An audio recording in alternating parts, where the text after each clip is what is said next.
अस्सलाम वालेकुम स्टूडेंट्स। आज की वीडियो में हम सेट्स एंड फंक्शंस का चैप्टर शुरू करने जा रहे हैं जो कि एक्सरसाइज 17.1 का पार्ट 1 है। और इसमें हम जो शुरू के एक्सरसाइजेज हैं ऑपरेशन ऑन सेट, इस पे हम काम कर रहे हैं, यानी कि 17.1 के हम क्वेश्चन सॉल्व करने जा रहे हैं। तो 17.1 का पहला क्वेश्चन ये है कि हमारे पास कुछ यहाँ पे सेट्स गिवन है जिसको हमने टेबुलर फॉर्म में लिखना है। टेबुलर फॉर्म का मतलब ये होता है कि जो भी हमारे पास यहाँ पे सेट्स लिखे हुए हैं, रिटर्न में है, उसे हमने टेबुलर फॉर्म में लिख के दिखाना है, यानी कि जो उसके नंबर्स हैं, जो उसके मेंबर्स हैं, हमने उनको शो करवाना है। तो सेट ए हमारे पास है, तो सेट ए हमारे पास है set of all integers between -3 and 3। तो स्टूडेंट, अगर ये हमारे पास नंबर लाइन है और यहाँ पे ये 0 है, फिर ये 1 2 3, ये मैंने इंटीजर्स की नंबर लाइन यहाँ पे बनाई है। और 0 से लेफ्ट हमारे पास ये -1 -2 -3 -4, ये इस तरह से होता है। अब set of all integers between -3 and 3 का मतलब ये है कि -3 से हम अपना काम शुरू करें, -3 से लेके 3 तक के दरमियान के सारे इंटीजर्स हमने लिखने हैं। और -3 and 3 को इटसेल्फ हमने इंक्लूड नहीं करना, मतलब -3 के बाद वाले इंटीजर को हमने लिखना है और 3 से पहले वाले इंटीजर तक हमने अपना काम करना है। तो -3 के आगे जो इंटीजर है ये है मेरे पास -2, फिर अगला है मेरे पास -1, फिर नेक्स्ट है मेरे पास 0, 0 इज ऑल्सो एन इंटीजर, फिर अगला है मेरे पास 1, फिर अगला है 2। 3 को हम नहीं लिखेंगे क्योंकि बिटवीन का वर्ड यूज हो रहा है, यानी कि -3 और 3 के दरमियान के हमने इंटीजर्स यहाँ पे लिख के दिखा दिया। राइट। अब इसी तरह से पार्ट 2 में हमारे पास है, इसका पार्ट 2 है कि आप सेट बी बनाइए, और सेट बी एक ऐसा सेट है जिसमें कॉम्पोजिट नंबर्स हैं <11। तो स्टूडेंट, सबसे पहले आपको ये समझना है कि कॉम्पोजिट नंबर्स क्या हैं। तो कॉम्पोजिट नंबर वो नंबर हैं जो कि प्राइम नंबर नहीं होते। प्राइम नंबर का ऑपोजिट होता है कॉम्पोजिट नंबर, इसका ऑपोजिट कॉम्पोजिट नंबर कहलाता है। प्राइम नंबर क्या होते हैं? वो नंबर जो किसी और के टेबल में नहीं आते, सिर्फ अपने टेबल में आते हैं या फिर वन के टेबल से डिवाइड हो जाते हैं। लेकिन कॉम्पोजिट नंबर वो नंबर हैं जो कि अपने अलावा किसी और के टेबल से भी डिवाइड हो जाए। These type of numbers are called composite numbers. यानी कि जो अपने, जिस तरह 2 है मेरे पास, जिस तरह मेरे पास 2 किसी और के टेबल में तो नहीं आता ना। 4 है मेरे पास, 4 2 के टेबल में आ सकता है। जिस तरह मेरे पास 6 है, 6 हमारे पास 2 से भी डिवाइड होता है, 3 से भी डिवाइड होता है। फिर हमारे पास 8 है। मतलब जो प्राइम नंबर्स नहीं होते वो कॉम्पोजिट नंबर्स होते हैं। प्राइम नंबर का ऑपोजिट कॉम्पोजिट नंबर कहलाता है, यानी कि वो नंबर्स जो अपने अलावा दूसरे किसी नंबर से भी डिवाइड हो जाए तो वो कॉम्पोजिट नंबर्स कहलाते हैं। तो हमने वो कॉम्पोजिट नंबर्स लिखने हैं यहाँ पे जो कि <11, राइट, और पॉजिटिव नंबर ही होते हैं।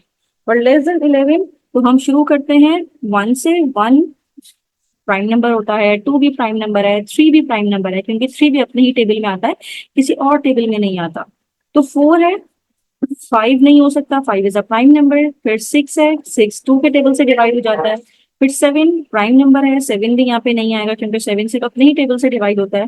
फिर 8 है हमारे पास, 8 2 के टेबल से भी डिवाइड हो जाता है, 4 के टेबल से भी डिवाइड हो जाता है। फिर 9 भी कॉम्पोजिट नंबर है क्योंकि 9 भी हमारे पास 3 के टेबल में आता है। और फिर 10, 11 को हम नहीं लिखेंगे क्योंकि <11 ही हमने लिखने थे। तो these are the members of the set B, यानी कि 4 6 8 9 10, ये वो नंबर्स हैं जो कि कॉम्पोजिट नंबर्स हैं और <11 है। राइट। अब इसी का पार्ट सी हम करते हैं, यानी कि थर्ड पार्ट। और थर्ड पार्ट में हमारे पास इस तरह से सेट सी लिखना है, x such that x belongs to P. P stand for prime numbers. मतलब हमने प्राइम नंबर्स लिखने हैं, और कौन से प्राइम नंबर्स लिखने हैं? जो कि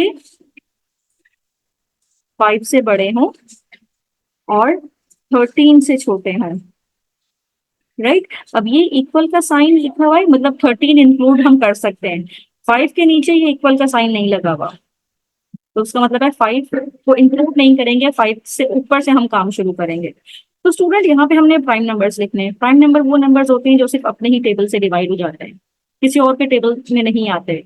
तो हमने 5 से अपना काम शुरू करना है। तो 5 तो नहीं लिख सकते हम क्योंकि 5 के नीचे ये इक्वल टू वाला साइन नहीं है, ये वाला साइन नहीं है, तो 5 इंक्लूड नहीं होगा।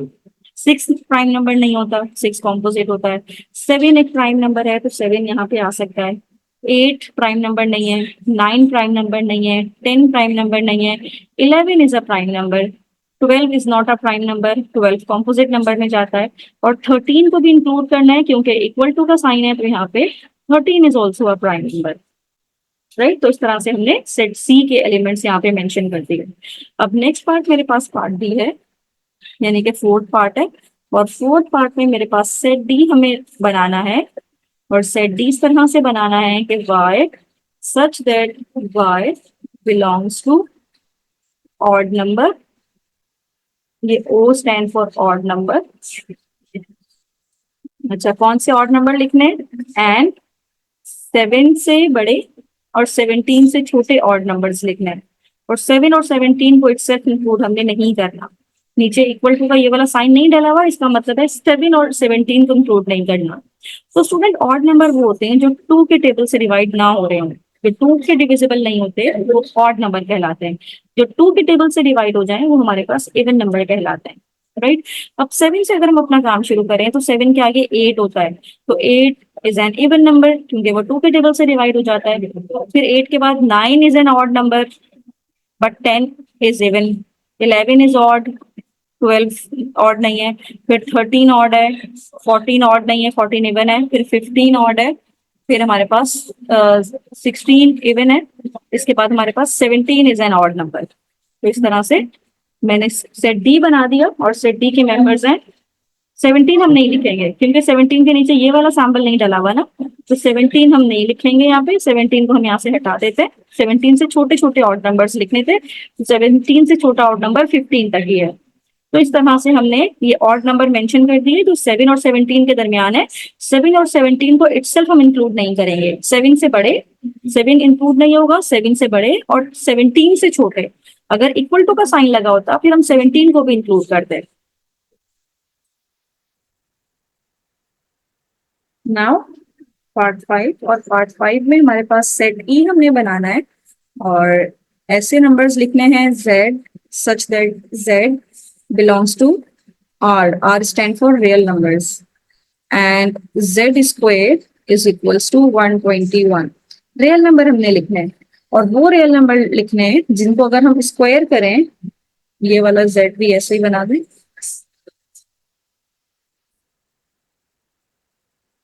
हमने वो रियल नंबर लिखने हैं जिसको अगर हम स्क्वायर करें तो आंसर आए 121। तो स्टूडेंट, ऐसे कौन से नंबर हैं जिसको हम स्क्वायर करें तो आंसर 121? रियल नंबर लिखना है, तो z square is equals to 121। तो अगर हम बोथ साइड पे अंडर रूट ले लें, यहाँ पे भी अंडर रूट ले लें और यहाँ पे भी अंडर रूट ले लें, तो ये तो कैंसिल हो जाएगा। तो z की वैल्यू 121 का मतलब ये है कि प्लस माइनस 11 अंडर रूट 121, यानी कि 11 का जब स्क्वायर करते हैं तो 121 आता है, और 121 का स्क्वायर रूट आप लीजिए तो प्लस माइनस 11 आएगा। इसका मतलब ये है कि अगर आप 11 का स्क्वायर करें तब भी आपके पास 121 आएगा, और आप माइनस 11 का स्क्वायर करें, माइनस खत्म हो जाएगा क्योंकि ऊपर पावर स्क्वायर है, तो तब भी आंसर 121 ही आएगा। तो इसका मतलब है हमारे पास ई के एलिमेंट्स क्या होंगे, सिर्फ और सिर्फ माइनस 11 और प्लस 11, राइट। ये दोनों वो एलिमेंट्स हैं जिसका अगर हम स्क्वायर करें तो आंसर आएगा 121।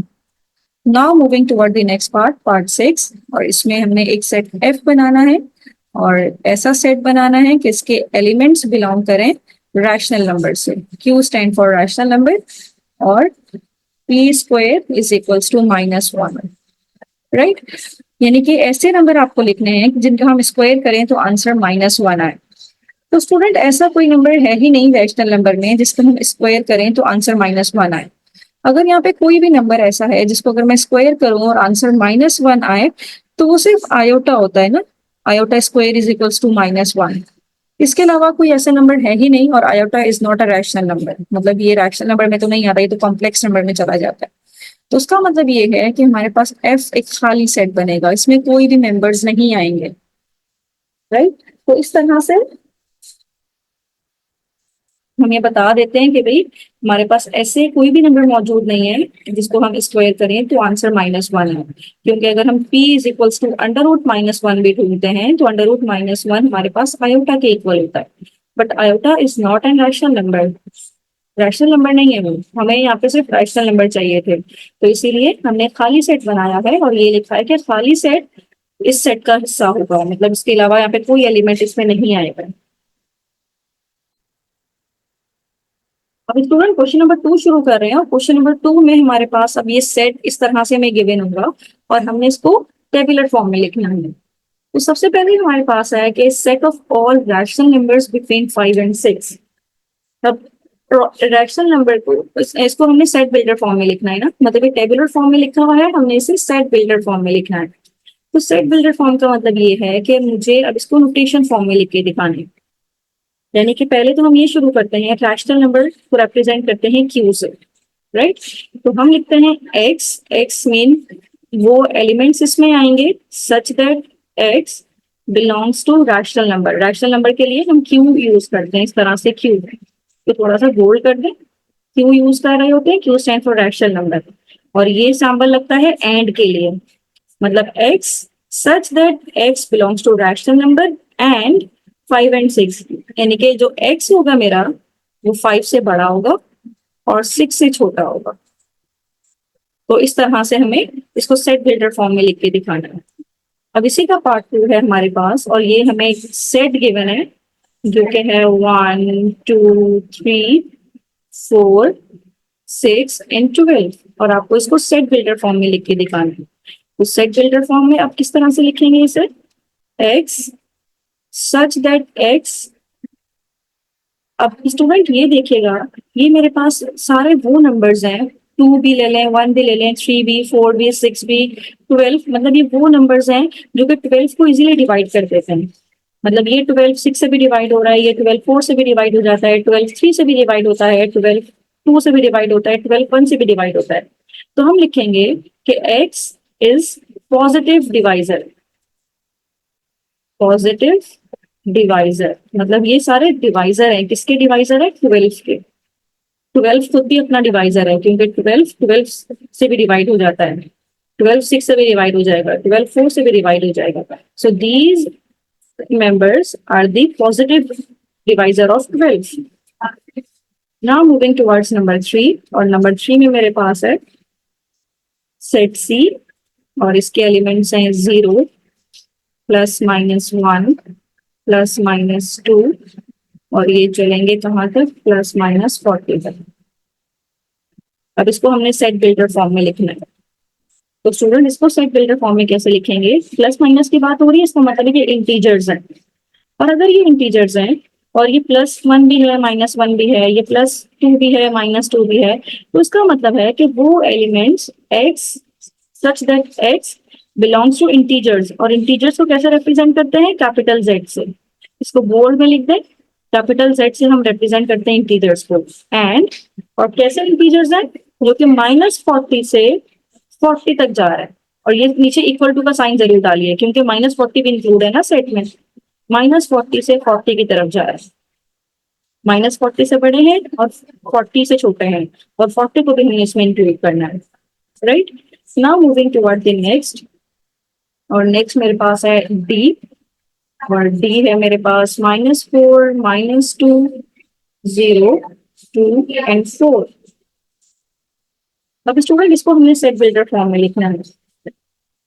अब ये मेरे पास इवन नंबर है सारे, -4 -2 0 2 4, ये इवन नंबर है। तो हम लिखेंगे कि x such that x belongs to even number. Even को रिप्रेजेंट करते हैं कैपिटल E से, इवन नंबर। और ये शुरू कहाँ से है, -4 से शुरू है और -4 खुद भी इंक्लूड है, तो हम नीचे ये इक्वल टू का साइन लगाएंगे। और कहाँ तक जा रहे हैं, +4 तक जा रहे हैं, +4 के नीचे भी ये इक्वल टू का साइन लगेगा, राइट। तो इस तरह से हम इसे सेट बिल्डर फॉर्म में कन्वर्ट कर रहे हैं। उसके बाद हम नंबर 5 करने जा रहे हैं और नंबर 5 में हमारे पास जो सेट गिवन है ये है E इज इक्वल्स टू 1 4 9 16 25। अब स्टूडेंट इन नंबर से जरा गौर करें, ये सारे वो नंबर्स हैं जो जो कि स्क्वायर है ना, square of first 5 natural numbers हैं। यानी कि अगर मैं 1 का स्क्वायर करती हूँ तो रिजल्ट आएगा 1, 2 का स्क्वायर करूंगी रिजल्ट आएगा 4, फिर मैं 3 का स्क्वायर करूंगी रिजल्ट आएगा 9, 4 का स्क्वायर करूंगी 4 4 जा 16, 5 का स्क्वायर करूंगी 5 5 जा 25। यानी कि ये सारे वो नंबर्स हैं x such that x is the square root, sorry square not root, square of first five, ये 1 2 3 4 क्या है, नेचुरल नंबर्स है, फर्स्ट 5 नेचुरल नंबर का ये स्क्वायर है, तो इसको इस तरह से लिखेंगे। Now moving toward the next number 6, और नंबर 6 में मेरे पास है सेट एफ, जो कि लिखा हुआ है -1 -3 -5 एंड -7 एंड सो ऑन। अब स्टूडेंट इस पे आप जरा गौर करें, अब ये चलते ही चले जा रहे हैं, ये रुक नहीं रहे, मतलब ये डॉट डॉट का मतलब है कि आगे तक जा रहे हैं। तो ये कैसे नंबर्स हैं, 1 3 5 7, ये मेरे पास ऑड नंबर्स हैं। तो हम लिखेंगे कि x such that x is negative odd number, negative में ना सारे, और ये नेगेटिव में ही चलते चले जा रहे हैं, तो हम लिखेंगे x such that x is negative odd numbers, और कोई लिमिट हमें गिवन नहीं है। -1 से ही odd number, negative odd number शुरू होते हैं और ये चलते ही चले जाते हैं, इसलिए हम कोई नंबर भी मेंशन नहीं करेंगे, राइट। तो इस तरह से हमने क्वेश्चन नंबर 2 के सारे पार्ट्स कर लिए। स्टूडेंट क्वेश्चन नंबर 3 में हमें लिखा, क्वेश्चन दिया गया है कि right any 5 examples of empty set, यानी कि हमने कोई से भी ऐसे 5 एग्जांपल्स लिखने हैं जिससे हमारे पास एम्प्टी सेट आए, यानी कि जिसका रिजल्ट खाली सेट हो, एम्प्टी सेट। तो स्टूडेंट यहाँ पे बहुत सारी पॉसिबिलिटीज हो सकती हैं, जिस तरह से अगर मैं पहली एग्जांपल लूं कि भाई मैं ये कह दूं, सपोज कि मेरे पास सेट ए एक ऐसा सेट है, set of even numbers between 2 and 3, 2 and 3, क्या 2 और 3 के दरमियान कोई इवन नंबर है, कोई इवन नंबर नहीं है, इसका मतलब है इसका आंसर हमारे पास एम्प्टी सेट बनेगा, राइट। तो हमने सारे वो यहाँ पे सेट्स लिख के दिखाने हैं अपनी मर्जी से जिसका आंसर एम्प्टी सेट हो। अब हम लिख देते हैं, सपोज दैट मैं यहाँ पे लिख दूं set of boys students in girls college, क्या कोई बॉय स्टूडेंट होगा गर्ल्स कॉलेज में, boys student in a girl college, क्या गर्ल कॉलेज है तो कोई बॉय स्टूडेंट होगा, नहीं होगा, तो इसका मतलब है इसका आंसर भी हमारे पास एम्प्टी सेट बनेगा। या मैं एक ऐसा सेट बनाऊं कि जिसमें हम लिखते हैं कि x such that x belongs to whole number का सेट हो, और वो ऐसा सेट हो कि वो लेस देन 0 हो। तो 0 से लेस देन होल नंबर होते ही नहीं है, होल नंबर तो शुरू ही 1 से होते हैं, या होल नंबर शुरू ही 0 से होते हैं, 0 से छोटे होल नंबर होते ही नहीं है, तो इसका मतलब है सेट सी का आंसर भी एम्प्टी सेट आएगा। तो आप अपनी मर्जी से और भी ऐसे सेट बना सकते हैं जो कि एम्प्टी सेट को रिप्रेजेंट करे, राइट। तो स्टूडेंट यहाँ तक हमने क्वेश्चन नंबर 3 के सारे पार्ट्स कर लिए, बाकी क्वेश्चंस देखने के लिए मेरी नेक्स्ट वीडियो जरूर देखिए। थैंक यू सो मच कि आपने एंड तक मेरी वीडियो देखी।